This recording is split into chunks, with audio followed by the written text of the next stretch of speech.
And we're back to the mailbag, the Google form questions. And this is number 8 on the practice IB test. Venn diagram mixes of probability, and I think probably the main question is probability. So we have an unbiased cubical die, which is normal, and an unbiased tetrahedral four-face die, which are written numbers 2, 3, 5, 7. This one has 1, 2, 3, 4, 5, 6. So complete a Venn diagram. Anytime you're doing a Venn diagram, you're looking for overlap. So I can see the overlap is 2, 3, and 5. And then I go ahead and complete. A also has 1, 4, and 6, and B has 7. Okay, so I think you may have had the Venn diagram. That's a pretty easy Venn diagram. Hopefully you don't remember, you didn't forget that. A couple things you do need to remember. This means intersection or overlap or the word and. So both A and B, both in A and B would be 2, 3, and 5. This is union, which sometimes is used as or. Everything in A or B, but not both, is what that means. So this would be all of our numbers, 1, 2, 3, 4, 5, 6, 7. And then there's this little marking right here, complement. So I'll just do that for A. A complement would be everything that is not in A. So that would be A complement. If the complement's on the outside, you figure out what the inside part is and shade everything else.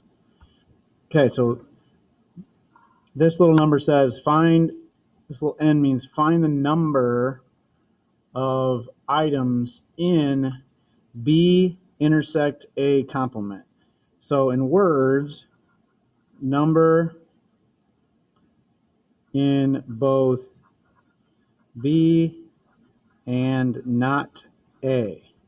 So B is all of this, intersect with not A.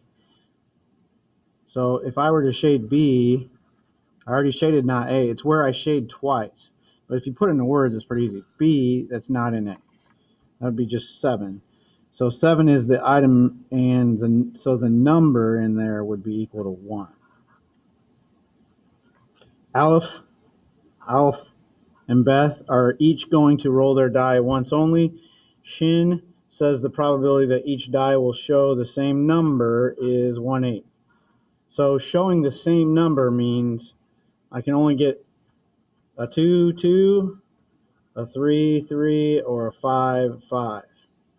Okay, and if I find each of those probabilities, then I know my overall probability. Shin says it's 1/8. So let's see if he's right.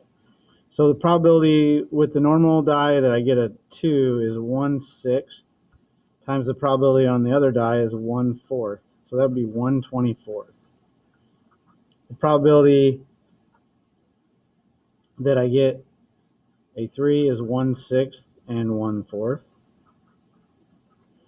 And the same here. So that would be 3/24, which is 1/8. So Shin was right. Your reasoning is you add each of the individual probabilities. You could also do a tree diagram if you want to make your life complicated. Let's take a look at the marks to show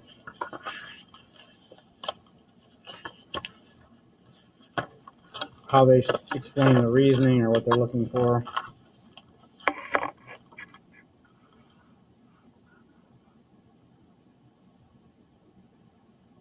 So a couple of things I want you to note. That would be equivalent. We did the 3 things we listed out. Correct from a sample space, labeled tree diagram. Sample space would be like listing all of your combinations. You get 1, 1, 1, 2, 1, or 1, and listing them all and circling them. That works. It's a slow way. It's easier to actually use probably. Tree diagrams, much more complicated for this problem. Notice though, do not award A1 follow through R0. Award R1 for a consistent reason with their Part A follow through from Part A. Make sure you're giving a reason here, and your reasoning is your explanation in this case. Okay? That's it. Probability mini review.